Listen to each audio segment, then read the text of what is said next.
در این قسمت که 8مین قسمت از بخش هزاره ها در دوره باستان است، به بررسی کتاب اوستا، دومین کتاب مقدس مردم هزاره پس از ریگودا که در دامنه جبال هندوکش و بابا نوشته شده است میپردازیم.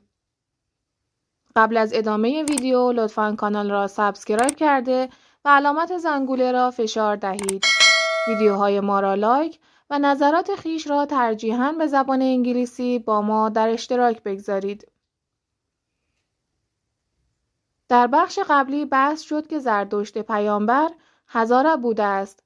نسب او به منوچهر بامیانی می رسیده و او کتاب اوستا را در حوزه فرهنگی و تمدنی بلخ و بامیان نوشته است. در این قسمت به بررسی کتاب او یعنی اوستا می پردازیم.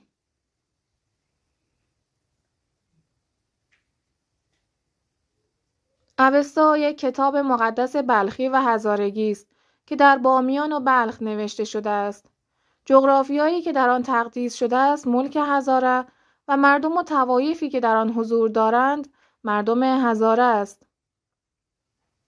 اوستا اما متاسفانه تحریف شده است، نه فقط در دوره جدید بلکه توسط ساسانیان و مغان ساسانی. آنها جغرافیای اوستا و زبان آن را تغییر دادند. البته مطابق ادعای گردیزی که یک مورخ غزنوی بود و دیگر مورخین مهم و معتبر، اسکندر نیز پس از استیلا بر ملک هزاره بخش عمده‌ای از کتاب اوستا و منابع مکتوب مردم هزاره را آتش زد. یونانی‌ها با هزاره‌ها رقابت سیاسی و فرهنگی داشتند و به همین دلیل مردم هزاره را بربر می‌گفتند که تا هنوز نیز مردم هزاره بربری گفته می‌شود و ریاضی هروی از هزارستان تحت عنوان بربرستان نام برده است. ابوریحان بیرونی که خود یک هزاره دانشمند و بیمانند بود، در کتاب آثارالباقیه خودش میگوید که اکثر نسب‌ها ساختگی و دروغ است. ساسانیان که از لرهای کردتبار شیراز بودند، برای اینکه برای خود و حاکمیت خود مشروعیت کسب کنند، نسب خود را به دروغ به کیانیان هزاره بلخ می‌رساندند. برای همین کوشش می‌کردند جایگاه آنها را در استخر فارس انتقال بدهند. مغان هم چون با زبان اوستا آشنایی نداشتند، در قرائت آن لغات شرقی آن را بد و اشتباه ضبط و تلفظ کردند و زبان آن را کاملاً تغییر دادند. مغان حتی محتوای اوستا را نیز تحریف کردند. به دلیل ادیان ثانوی که در بین النهرین و یا میان رودان وجود داشت، مغان نیز محتوای یکتاپرستانه و توحیدی اوستا را تغییر دادند و ثانویت را در آن جایگزین کردند. در اوستای مقدس اصیل مردم هزاره، خالق همه چیز اهورامزدا بود.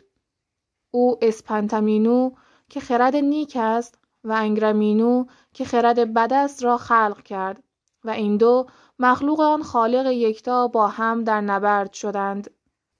اما مغان ساسانی محتوای اصیل کتاب مقدس مردم هزاره را نفهمیده و اهریمن را در برابر اهورامزدا قرار دادند و دین بلخی مزدیسنا را کاملاً ثانوی کردند.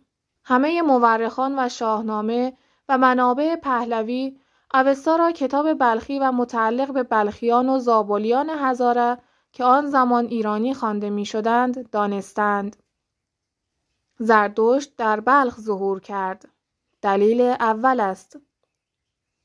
دلیل دوم این است که محتوای اوستا به ویژه کهن‌ترین بخش آن یعنی گاتها با ریگودا که نخستین کتاب مقدس مردم هزاره است کاملا مرتبط است و بسیاری از اوستاشناسان شرقی و غربی اوستا را خواهر ریگودا دانستند. دلیل سوم این است که جغرافیایی که اوستا از آنها اسم برده و آنها را تقدیس کرده سرزمین‌هایی است که امروزه هزارستان خوانده می‌شوند که بخشی از آنها در اختیار مردم هزاره است و بخشی از آن سرزمین ها از مردم هزاره به زور گرفته و از سوی اقوام مهاجم غصب شده است. دلیل سوم این است که جغرافیایی که اوستا از آنها اسم برده و آنها را تقدیس کرده، سرزمین‌هایی است که امروزه هزارستان خوانده می‌شوند که بخشی از آنها در اختیار مردم هزاره است و بخشی از آن سرزمین‌ها از مردم هزاره به زور گرفته و از سوی اقوام مهاجم غصب شده است. چهارمین دلیل همین است که مرتبط‌ترین لهجه زنده در زبان پارسی با اوستا لهجه هزارگی و خراسانی مردم هزاره است. پنجمین دلیل این است که دینکرد که یکی از منابع مهم پهلوی است، صریحاً نوشته است که اوستای موجود اوستای مقدس قدیم و بلخی نیست.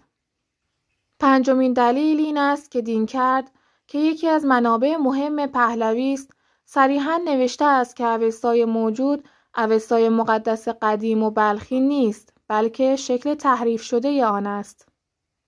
باید توجه داشت که مردم ایران کنونی در اوستا و شاهنامه دشمن ایران و بلخ خوانده شده است. دیو سپید که رستم هزاره با او جنگید در مازندران بود. گرگسار و سگسار نام سرزمین‌های ایران کنونی است. ایرانی‌های کنونی حتی نمی‌توانند نام یک شهر از شهرهای ایران کنونی را در اوستا و شاهنامه نشان دهند. کابل سرزمین مقدس هزاره است، هم در اوستا و هم در شاهنامه.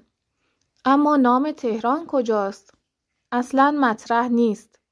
ضمناً تا قرن 4 و 5 هجری مردم ایران کنونی اصلاً فارسی زبان نبودند. لذا و در خلاصه کلام باید گفت که زرتشت پیامبر هزاره و اوستا دومین کتاب مقدس هزاره است. در این امر هیچ تردیدی وجود ندارد. متاسفانه تاریخ مردم هزاره مثل سرزمین‌های ما غصب و غارت شده است. فعلا حاصل سرزمین‌های ما را بیگانه‌ها می‌خورند و حاصل تاریخ و تمدن ما را نیز بیگانه‌ها صاحب شدند. اما خورشید حقیقت پنهان نمی‌ماند.